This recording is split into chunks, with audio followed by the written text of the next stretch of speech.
Okay, so intersectionality in my life would include being biracial.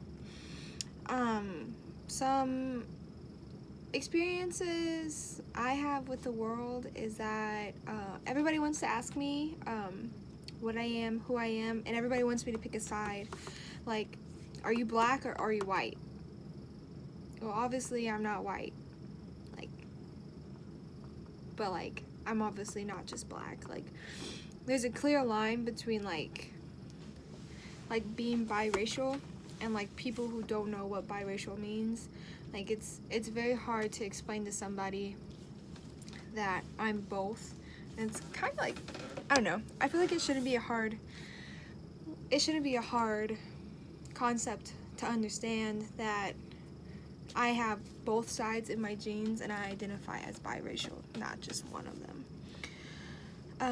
So it really feels like I'm supposed to be a part of two communities, but I'm actually like taken out of both because both sides see the other side of me, which isn't like, it's not great. So relating this to like a binary, when only the binary exists, like for me, black or white, and I'm in the middle, it's kind of like how we see today, where like people who use they, them, theirs, z's, or thems,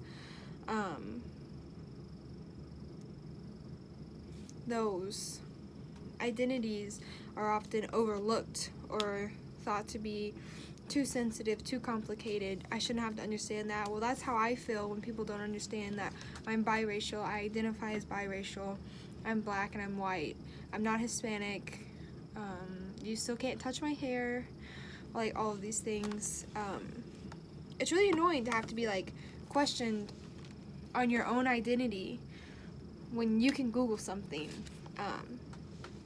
I know there's a lot of like things about people who are biracial, like what we get annoyed about online. So I only get annoyed when people ask me questions that are easily Googleable.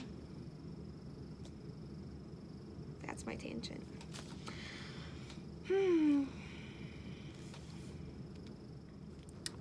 Back again.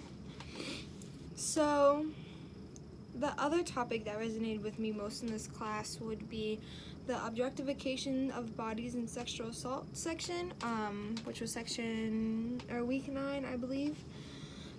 This topic is complicated because you never know who's in the room.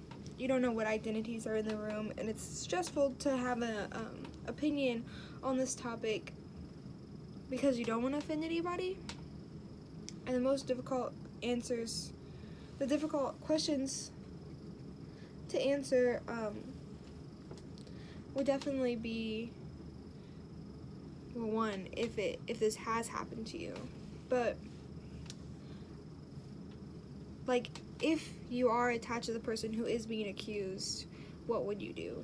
Because there's so many intersectional characteristics, such as your son, your husband. You would never want to believe that this person who's on honors roll or is in X amount of sports and is going to do this in college would do something that really ties into the question for your responsibility is to keep yourself educated and educate yourself about the world and social problems, and use your privilege as a free U.S. citizen with freedom of speech to be able to be unbiased because you're educated, you went to college. It is our responsibility as citizens, and that's what this course is really teaching us to be. We're teaching us to like be able to have opinions and express them correctly. And that's our privilege in America, and we should be able to use it. So when something like sexual assault comes up, we're able to be there for the survivor and sometimes the other party.